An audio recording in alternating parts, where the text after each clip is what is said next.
अगर आप सुबह उठो और आपके फ़ोन में एक ऐसा इंस्टॉल्ड ऐप आ जाए जिसे आपने शायद इंस्टॉल नहीं किया, तो आपका पहला रिएक्शन क्या होगा? सेफ्टी, सर्विलांस या फिर पेगासस 2.0 की वाइब? इंडिया में मंडे से एक नई कंट्रोवर्सी फूट पड़ी है संचार साथी प्री इंस्टॉलेशन के ऑर्डर की। डीओटी यानी डिपार्टमेंट ऑफ टेलीकम्युनिकेशन ने एक नया ऑर्डर, एक नया फरमान जारी किया है जिसके तहत जितने भी नए फ़ोन मैन्युफैक्चर होंगे उसमें संचार साथी एप्लीकेशन को प्री इंस्टॉल करके दिया जाएगा, और जो भी पुराने यानी एग्जिस्टिंग फ़ोन्स हैं उनमें एक सॉफ्टवेयर के थ्रू इसको इंस्टॉल किया जाएगा। मतलब अगर आप चाहें या ना चाहें ये प्री इंस्टॉल मिलेगा आपके फ़ोन में और आप इसको डिलीट भी नहीं कर सकते।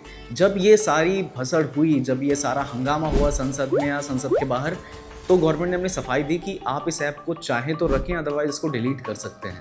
पर इसमें रूमर्स और विपक्षी दलों का बोलना है कि दिस इज पेगासस प्लस 2.0, ये दूसरा वर्जन है उसका। टेलीकॉम मिनिस्टर ज्योतिरादित्य सिंधिया का सफाई देते हुए कहना है कि ये ऐप बिल्कुल भी स्पाई नहीं करता, ये बिल्कुल वॉलंटरी नहीं है, ये आपके ना कॉल्स देखता है, ना मैसेज पढ़ता है, ना ही आपकी गैलरीज में जाता है, ना व्हाट्सएप के टेक्स्ट चेक करता है, कुछ भी ऐसा नहीं है। टेलीकॉम मिनिस्ट्री के डेटा के अकॉर्डिंग फाइनेंशियल ईयर 2024 में इस ऐप की वजह से 22,800 करोड़ रुपए स्कैम होने से बचे हैं। 20 करोड़ डाउनलोड्स के साथ में 2.5 करोड़ जो फेक सिम्स हैं उसका जो एक काला बाजारी चल रही थी उसको इस ऐप की वजह से रोका गया। उसके साथ ही 7.5 लाख जो लॉस्ट फ़ोन थे, जो फ़ोन गुम चुके थे, उनको वापस ढूंढा गया है संचार साथी ऐप की वजह से। अच्छा साउंड कर रहा होगा, right? But at the same time जो प्राइवेसी एक्सपर्ट्स हैं उनका कहना है कि प्रॉब्लम ऐप में नहीं है, प्रॉब्लम है स्कोप और सेफगार्ड्स में। इन फ्यूचर गवर्नमेंट कल को कोई भी सॉफ्टवेयर प्री इंस्टॉल कर सकती है इस ऐप के अंदर, क्योंकि हम इस ऐप को डिलीट नहीं कर सकते। तो एक पूरी अथॉरिटी जाती है गवर्नमेंट के पास में। टेलीकॉम साइबर सिक्योरिटी जैसे वेग टर्म्स का मतलब क्या हुआ? आज सिर्फ IMEI चेकर या फिर कल क्लाइंट साइड स्कैनिंग भी,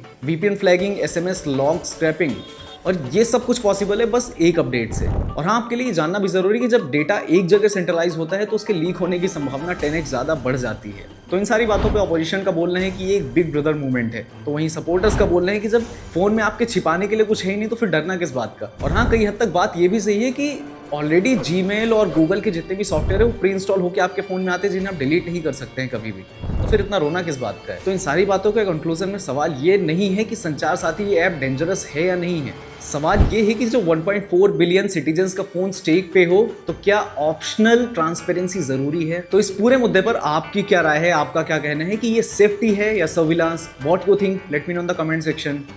जय हिंद।